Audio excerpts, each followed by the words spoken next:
Did everybody have a good 4th of July? Yeah. I did decent. It was a fine time, you know, but like 4th of July there's two groups in America that are very conflicted with 4th of July. And it's black people and dogs. Like both of us just the whole day we don't know how to feel. The whole day is fucked up. And I'm a black dude with a dog, so I was looking at my dog all day like, I know. Like, it's, both of us just gotta watch white people have the best day of their lives. And it's just like, oh God, okay.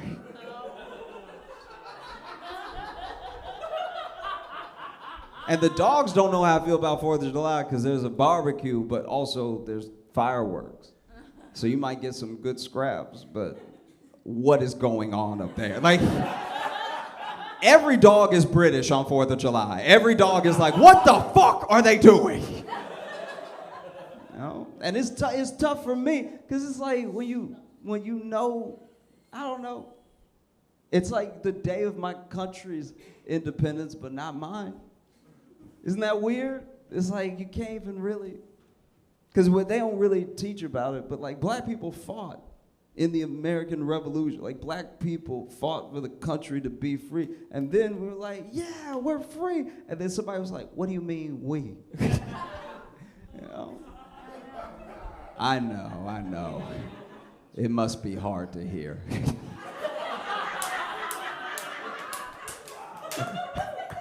Keep telling them. Appreciate you. Keep telling them like you're black too. That's the funny. You're my favorite. I love you so much. Thank you for that. Keep fucking get they ass.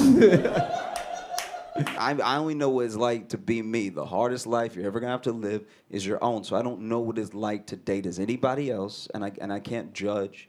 I'm not even gonna try to project. I will say, just being me, it's been hard enough. So a woman dating men is an unenviable position. I can't even imagine what that's like, you know, because men be out here killing.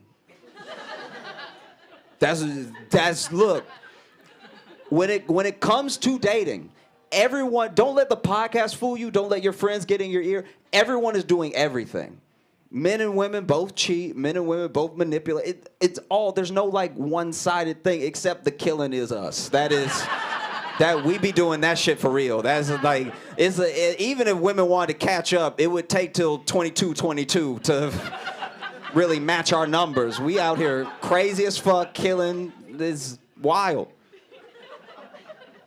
And so I can't imagine what it's like to then be a woman trying to date men and find somebody that you vibe with that also doesn't kill. Because remember, when they catch these killers, everybody talking about how nice and polite they were. They were, outside the killing, they were some good men. You know what I mean? So now you, a woman out here trying to find a man that's like, you know, nice, treats you well, not dangerous, but a little dangerous. You know what I mean? Like, you a little bit of that, like.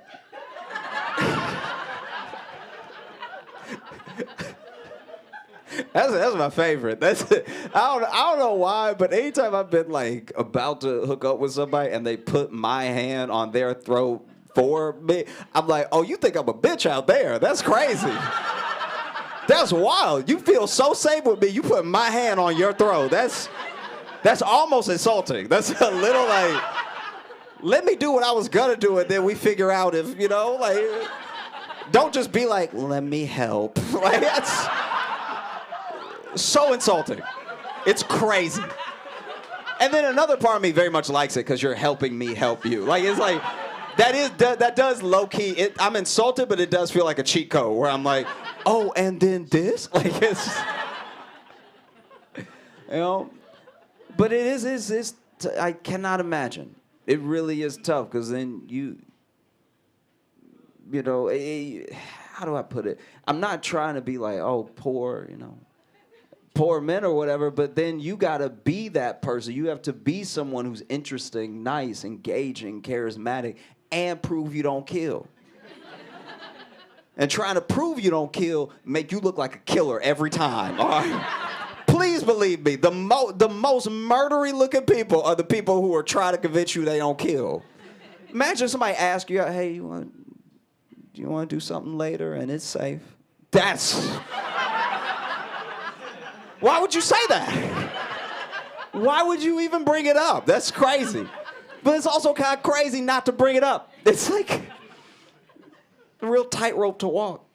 I thought I was doing well. I thought I was doing so good because I would hear, I have so many different, friends out here dating, men and women. I hear all the stories, and so I was aware. I was like, sometimes when women go out with a guy for the first time, they don't really know him. They met him on an app or something. They end up like sharing their location with their friends, or they end up texting like, hey, this is where I'm.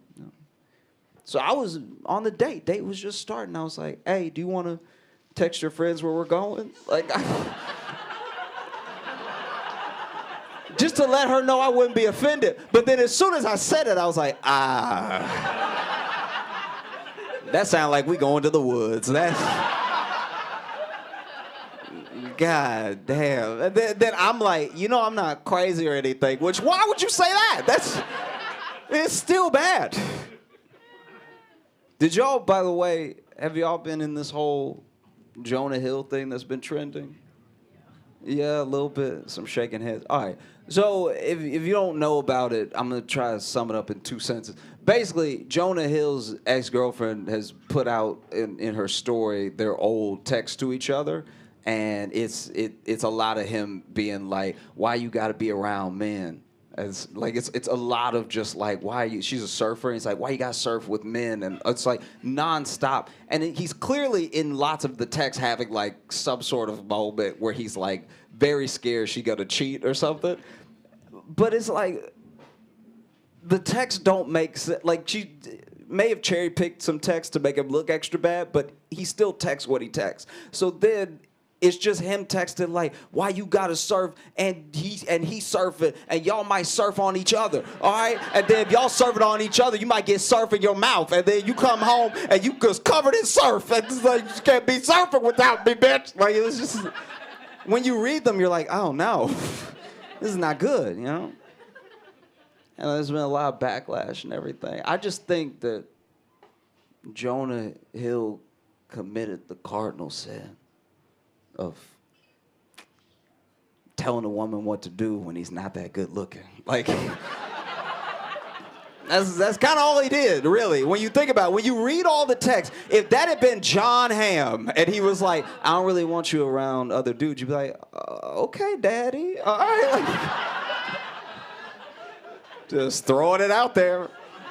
Maybe, Because it's hard. It's so difficult. Building a relationship now is still it's always been difficult, but now we live in a more convenient era of civilization. It used to be maintaining some sort of relationship and just surviving were like the two hardest things to do. It was like keep your spouse happy and don't get malaria was like the two hardest things to do. And then we evolved and we evolved and we evolved. But now interpersonal relationships are as difficult as they've ever been, but everything else is easier, which actually makes them more difficult. Because our life is so convenient now that as soon as someone is an inconvenience, you're like, well, why would I even deal with you? Then you're done. And nobody's happy. It's hard. I think the thing that makes being with someone harder than it's ever been is definitely podcasts. It is. And it goes both ways. It truly does. All these podcasts are, it's like, don't listen to anybody, bitch. You're a fucking queen, okay? And if he tells you that you drink too much, he doesn't fucking party enough, all right? Don't let him fucking stop you from living your life and being the boss babe that you were born to be in your soul. You are a fucking Sagittarius, bitch. You cannot be stopped, all right? Live your fucking life. You walk on air and angel dust, okay? And then on the other side, you have dude, bruh, a girlfriend? You gonna get a girlfriend? You gonna get a girlfriend and talk about she trying to improve your life? She's trying to change you, dog. She's trying to get you to eat vegetables? Bruh, she get you eating vegetables? Are you serious? She get you eating vegetables out here? Pause, dog. All right? Try and get you to eat vegetables. Everybody know vegetables gay. If vegetables ain't gay, why they all shaped like dick? All right? Think about that. Zucchini, all right? Cucumber, that's a hard one. All right? But that's what it is. It's just people, huge influencers, people with huge followings telling people, don't communicate with anyone, don't settle with anyone, everyone is against you, they're all trying to get one over on you, and it's coming from everywhere. So then, yeah, you listen to that shit going to work every day, you're gonna be pretty hard on a first date. You know, makes it tough. And it's a shame. I don't know what to do with that information. Just anytime somebody start telling me about a podcast, I just start screaming. You know, it'll break my heart too. It'll be the smartest person you know, be like, you know, he had some good points. It's like, I lost my friend. God damn, what a fucking shame.